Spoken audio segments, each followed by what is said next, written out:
everybody, to another episode of the Pierce Brothers.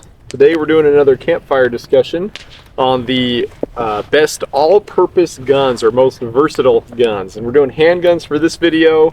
Next week or the week after we'll be dropping the rifle version. So, all-purpose and versatile we feel are kind of hand-in-hand, the same kind of definition, I guess. Because all-purpose would mean it has to be versatile. So, how do we want to start this? Well, I can start with port and... All right, we'll start with porter, I guess. All right. Well, as my option, I better unload it. Is he gabby today? Is he going to take up all the time? Yeah. I'm not very gabby. I'm never gabby.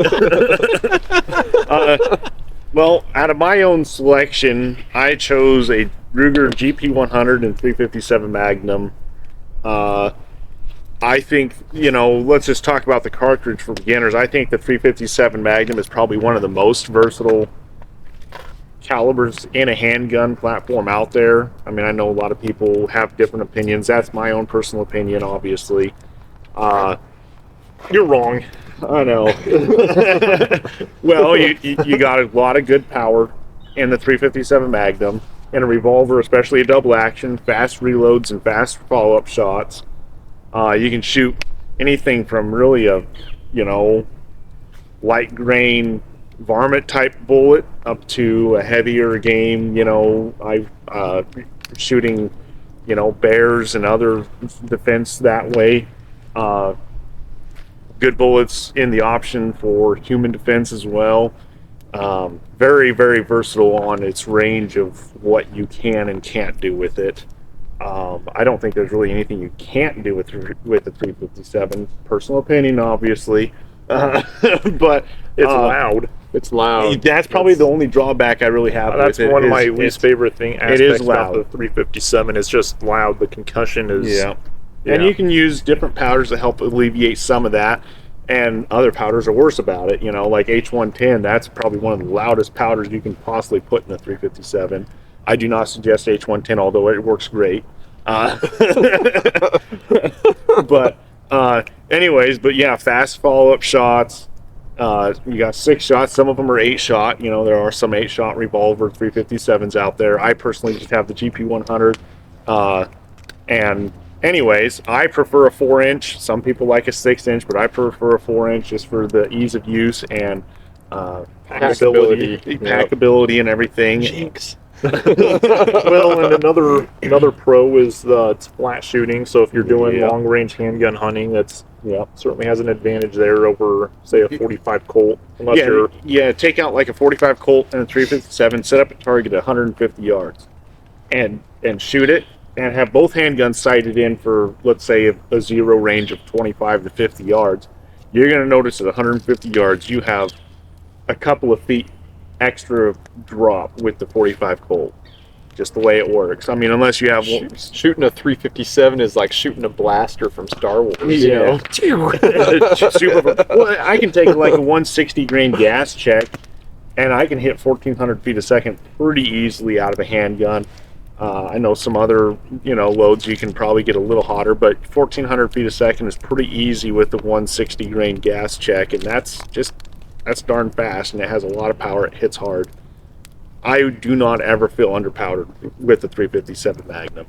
So, and I would even venture to say I'm going to do it one of these days. I've always said it. I'm going to shoot a grizzly bear up in Alaska with the 357 Magnum. So that's one of my bucket list items. So I do not consider it underpowered for even grizzly bears. But personal opinion, all of that, obviously. So... All right, Jake, what is on your list? Well, I think there's something to differentiate here, and this is what I was thinking. If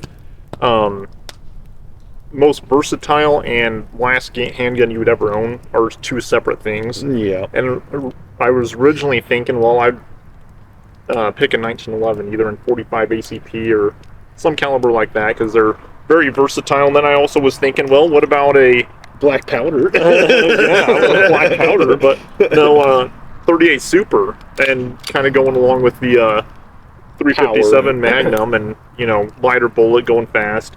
But I was also like, well, if you're really talking about true versatility, though, an autoloader is out of the question in my mind. And I'll explain that in just a second, because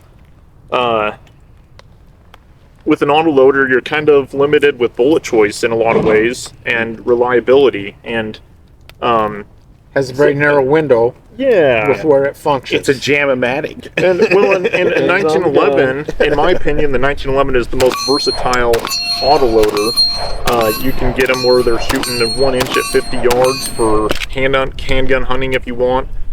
They got extremely good triggers, generally, 2 to 3 pounds. So the accuracy aspect is there. You can get really good sight options for them.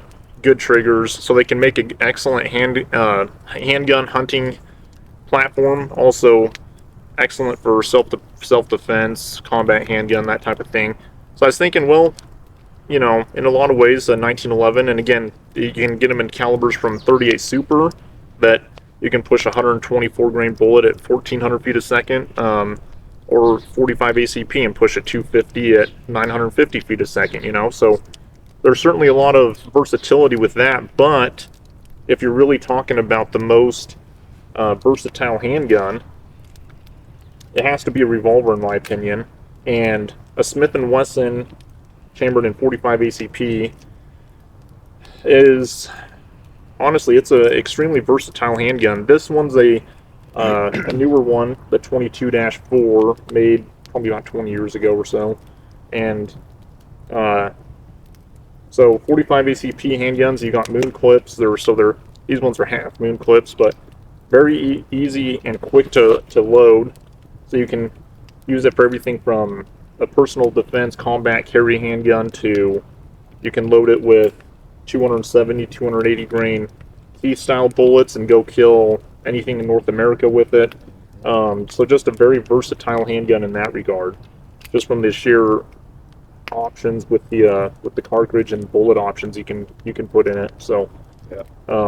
And the moon clips, just the reload speed, it's not quite as fast as a semi-auto for most people. I say that for most people because there's a select few that can reload a revolver faster than an autoloader, but the far majority of people it's far easier to operate and reload an autoloader than a revolver. But if you practice, and it's certainly fast with moon clips. So, well, for example, Jerry Michalek, when he set the world record for the fastest 6-plate shot group, he did it with a M&P autoloader, and then also with his custom revolver they made for that specific world record attempt. And he beat it with the semi-auto, and then he did it with the revolver and had a faster time. So, anyways, but that's Jerry. He's a six-gun guy to the core. So and he's a freak of nature. Yeah, he's fast. Look how many number of world records he has in the speed revolver world, and it's pretty impressive, his career and what he's done. So, yeah. But anyways, it goes to show with practice, a revolver can be just as versatile as an autoloader, or just as effective in speed shooting. It just takes a lot of practice to get there. Now, the one thing I will mention with 45 ACP revolvers, generally speaking, the newer ones coming out of Smith & Wesson are, I would say, a better option than getting an original 1917 or something from. Those don't have the newer guns like this one. They don't have the appeal of the old guns, but still work really well. And you got a better barrel, so you can shoot the crap out of it with jacketed bullets if you want to. You're not going to wear the barrel out. They're better made, so they'll handle higher pressures, generally speaking. I shouldn't say better made, better materials than the original guns, and they're generally tighter. So this one's actually got a very tight barrel cylinder gap, and the throats are sized correctly. True and correct. The original guns were 4.54, 4.55, and they, with the right bullet option, they'll shoot well. But the problem with a lot of those old ones too is that they've been shot enough that the barrels are worn out. They were almost all of them shot with jacketed bullet ammo. Yeah. And a few thousand rounds later, they shoot okay. In other words, the average guy sitting a tin can over there at 20 yards or whatever thinks, oh, it's fine, but when you really test it for accuracy, a lot of them have lost their accuracy edge. I've owned a lot of original guns, Colt and Smith and Wessons, Hit and miss probably on accuracy. 10 or 15 of them, honestly, and some of them shot pretty decent, but none of them have outshot this gun here. And I've actually owned 3 of these 22-4s, this one, and then I have owned 2 of the Thunder Ranch guns with the shorter 4-inch barrel, and all 3 of those guns have outshot every single original gun I've owned. So Yeah. they don't have the appeal of the original guns, but they're certainly better in that regard. Right. So yeah, that's what I would pick. I would, I shoot 45 auto rim brass in mine. Yeah. The speed loaders are great. I shouldn't say speed loaders. The moon clips are great because they have the speed load option, and man, they're very fast. There's nothing to push, to twist, to get them to go. You just throw them in and slap them shut, and you're good to go. So from that standpoint, they're great, but I find them awkward in the field. In other words, you're not trying to speed shoot that deer and shoot him 20 times. You're trying to place a shot, and if you want to reload or whatever, you just kick out one case and reload your gun. And I really like the auto rim brass. It's readily available from Starline. Of course, Black Hills and other companies make it as a factory load. But with that also, you get the option of, Jake mentioned the heavyweight bullets. I use the 285 RCBS bullet, which was designed for the 45 Colt. It's the 45 270 SAA bullet. I use that in my 45 auto rims, but I use auto rim cases because it needs a heavy enough roll crimp, and you can't get a proper roll crimp with the 45 ACP case. It's taper crimp, and it has to add space on the case length. So Unless if you're using moon clips, it really shouldn't matter, though. You know? Yeah. well, it does because the bullets will move. No, I'm saying. I know. I'm saying. You still do the taper, the roll crimp. I know. And just head space it off the. You the can, clip. but I'm just telling you, the bullets will move. So it's that's where you're just ahead to use the outer rim case with that bullet. So this smoke is killing me. Ah! Yeah, that wind's I know I've been like nailing Joe and Dad. Take that. Yeah, I guess, since it's my turn now, while the smoke's getting Dad, I'm gonna hurry and go before it comes back, so I'm not shutting my eyes trying to talk. Or the sun's right there too, so we're squinting at the sun, then the smoke's hitting us. So if you've watched our channel at all, you know that Dad, Jake, and Port are gonna they're going to pick 1911s or revolvers, and they're always going to be, Porter's always 357, and Alaska handgun, all-purpose, I knew he was going to pick that. I thought he was going to take his Blackhawk 357. Well, but as an all-purpose, if you're going to be, so you made that point, which it makes more sense to have the double action. And technically, yeah, I mean, I like the GP100, but I'd probably go to like the SP101 or something, a little lighter weight, just because concealed carry and that. Concealed carry and stuff. But that's GP100 is still really packable. But anyways, I knew that these guys, and so I wanted to take kind of a different aspect to this because I am the tactical brother. I got to cover all the So Joe's got a Glock. loaders. Yeah, not a Glock, but I look at it from what do I use a handgun for most? And you look at so every day I'm in an urban environment and I use a gun for EDC self-protection or I use it for home defense. Those are my main purposes that I use my handguns for. I don't handgun hunt when I'm up hunting, in that I will carry a different gun than this would be, but that's not going to be my all-purpose handgun because generally my life consists of going to town and being at home. And so home defense and self-defense is what I was mainly focusing on as my main purposes for my handgun. So there's a case you could make for the P365. I have a fuse here. I knew it. A SIG. No, if this is not my pick, though. I got to clarify that. This is an example, and I'll get to my pick. But you said only one, Joe. I did, but this is. He specified because he knows I usually bring 2 or 3. See, and I did that, and I knew it. I was like, hey, I'm going to bring like 2 or 3 just to because I know Dad, but he actually only brought 1 this time, unless he's got 1 hidden in his coat somewhere. Well, I always brought more, but I only brought 1. So. The 365, what it has going for it is that it's very modular and that you can swap the fire control unit into whatever grip size you want and slide size to get that gun to be an EDC gun or whatever purpose you want that gun to be. But even in its largest variant as the fuse, it's a little small for like an open carry situation or a home defense scenario, although this would work and do the trick because this is a large, you know, I wear a size large glove and my hands fit perfectly. So if you wear a larger size than size large, it's probably going to feel a little small for a lot of those situations.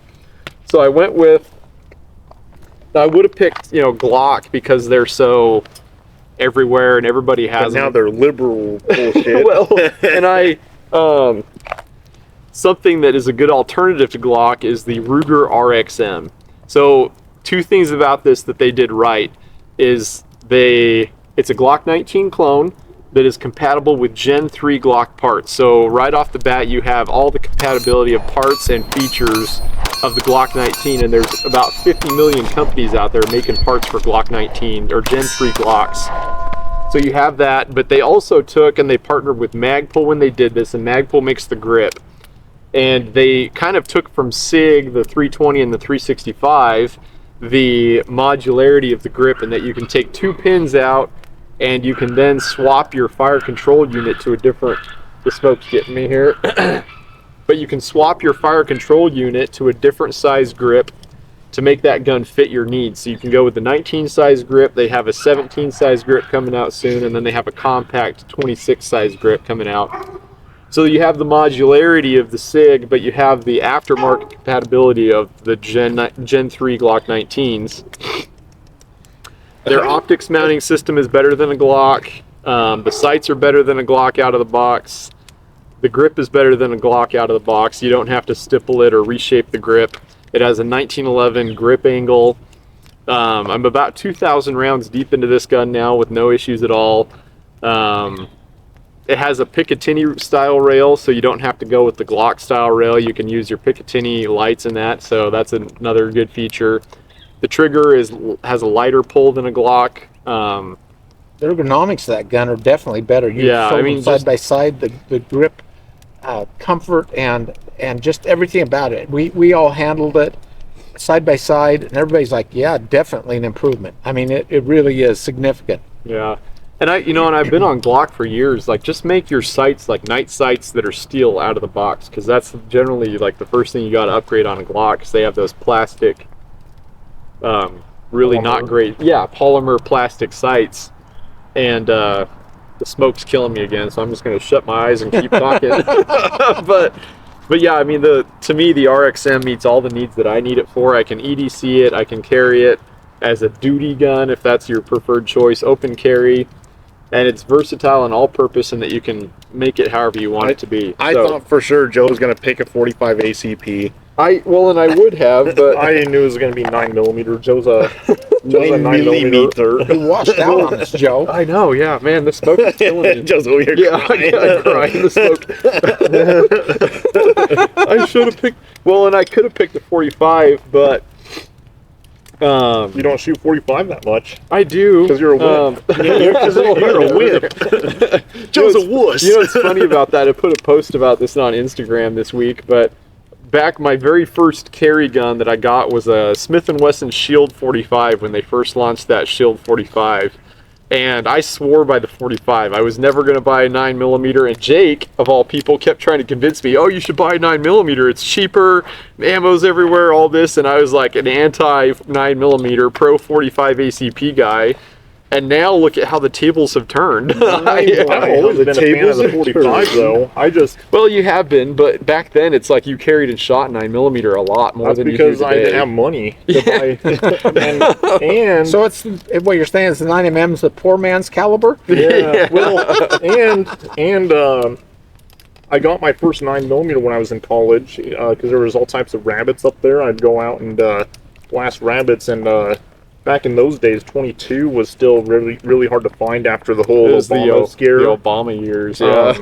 And like I remember, had bought it all up. well, and I remember Cabela's, they'd get some in, but they'd only sell it with a rifle. So you'd have to buy a 22 rifle, and you get a brick of ammo with it, you know. And I was like, I'm not doing that. So, and 9mm was $180 $1,000. So I was like, well, I'll buy a 9mm, and that's when I started buying and shooting rabbits. Well, and with. when Cabela's got in and they'd sell just regular, it was more expensive than 9mm. It'd be like $150 for a 500 round brick, and it's like, what the? Anyways, but yeah, I mean that's my pick. So Yeah. Yep. My turn. Okay. We really didn't talk about what everybody else was doing. We just showed up and we had the subject again. Choose one. What is the most versatile caliber handgun combo out there? Whatever. I just grabbed an example one. Everybody said, well, Dad's got to bring a 44, and that was really hard not to bring a 44, 45, because those are my daily using guns. With all that said, I have to say that that most versatile, I just doing an old pre-model 27 Smith today with a 5-inch barrel, and there's I don't know where to begin with this, but the 357, my comments will be so Dan's on the same page as me. Who gave you your first 357? I win. So the 357 is actually a very versatile cartridge. It remains popular after 90 years since it's been introduced. It's hard to believe it's been that long, but my comments are really geared toward if you're a hand loader, and the reason they are is that I can put together loads for this in 357 cases that are doing 700 feet per second, shoot a ragged hole at 25 yards. I go out shoot rabbits with round nose cast bullets and so forth. Very cheap. And eat the rabbit, eat the grouse, whatever it is. I can also stoke it up with 180 grain hard cast, heavy weight cast bullets. And Porter's talking about shooting a grizzly in Alaska, and that's been done. I mean, Doug Wesson did it, but it's light for that, definitely. But it can do it, definitely. So it's from grouse to grizzlies, it's going to do it. It's capable of doing it, and it's also very, very accurate if properly loaded. Not all ammo's created equal. Not all guns are created equal, but it's a very versatile gun and cartridge. The other thing that no one's really mentioned is, but it kind of applies to both the 45 auto that Jake was discussing and Joe's 9, but you have to look at ammo availability everywhere. And it's like, the 357, of course, everybody knows you can fire 38s in them. So in a pinch, you can shoot 38 specials, 357s, whatever, and that adds to its versatility. And the fact is, you can travel overseas, you can find ammo for all three of those pretty much anywhere except Mexico. And well, my Super 38 Mexico. You can find that ammo in Mexico. Yeah. So that's actually a factor too. Now, honestly, I carry 44 specials and 45 Colts probably more than anything else, and I consider them better cartridges, more powerful, more effective, and so on. But they're not as versatile. I can, if somebody's recoil sensitive, these can be downloaded where they're very, very pleasant, very easy to shoot. Again, I can shoot grouse and not destroy the thing. So it's highly versatile. Now, with that said, Porter and I, we were talking before the video started here, and we were talking about double action versus single action and so forth and so on. And this isn't necessarily what I would choose, although it is a good choice. I would still probably lean really hard on the single action because here's the deal: the old timers. I'm just going to say that term kind of generally. They didn't go out and shoot 100 rounds, let their brass fly everywhere in the brush, whatever else. They would shoot a couple of rounds and they'd save that brass, go back to their house, whatever, and that night they'd load ammo as needed and whatever. And the brass can be shot and reused many, many times. But these are the versatility of the 357 really comes down to the hand loader that's capable of putting together proper loads. But no, I've shot a lot of big game with a 357, including black bears, big black bears, in fact, deer, elk, antelope. Sorry, you guys, the smoke's worse than it looks in the camera, I promise.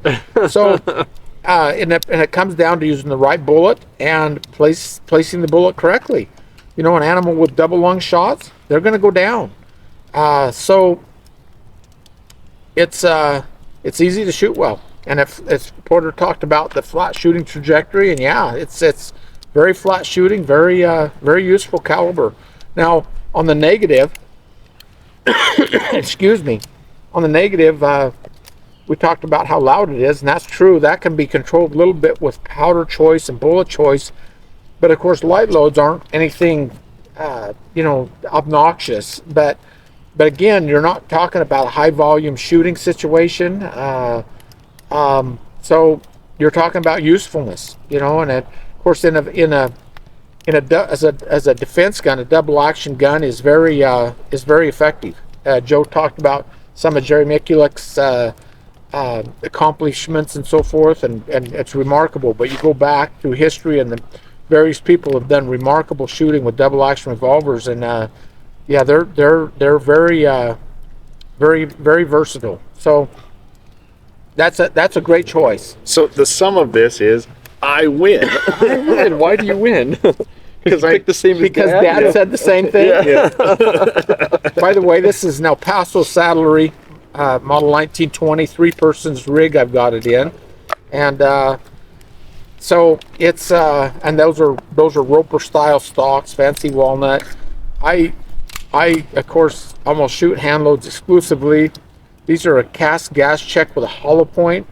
They're going about 1450 out of this gun, and they expand extremely well. So there you have it. One other thing I was going to mention then, if Dad's in there talking about ammo availability and stuff, I've mentioned the Super 38, and that's a plus in if you're going with the 1911 and Super 38.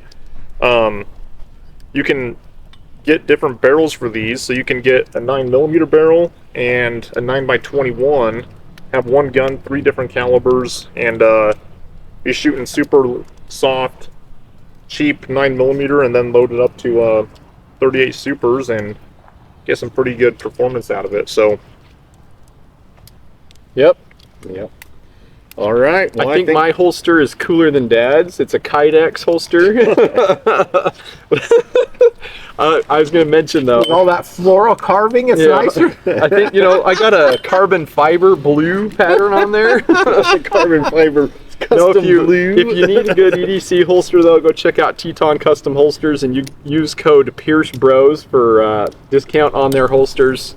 Great holsters, and Kydex is the way to go for inside the waistband EDC carry. So, anyways, I was going to mention before we shut that off too. I just chose a 5-inch 27 because I had a pair of those that I used to shoot a lot many years ago. There's a lot of really, really good 357 double action revolvers out there. Ruger, of course, Porter talks about the GP100. The Smith K frames, a worthy choice. So is the L frames. There's an incredible selection of double action revolvers out there that are worthy. They're anyway. You don't have to find a hard to find 5-inch model 27. That's just what I threw in for the video. So anyway, go ahead, Joe. Wrap it up. yeah, I can't see, so I'm just going to shut my eyes and say thanks for watching. We'll see you next time, and don't forget to like, share, subscribe, and thanks for watching, guys.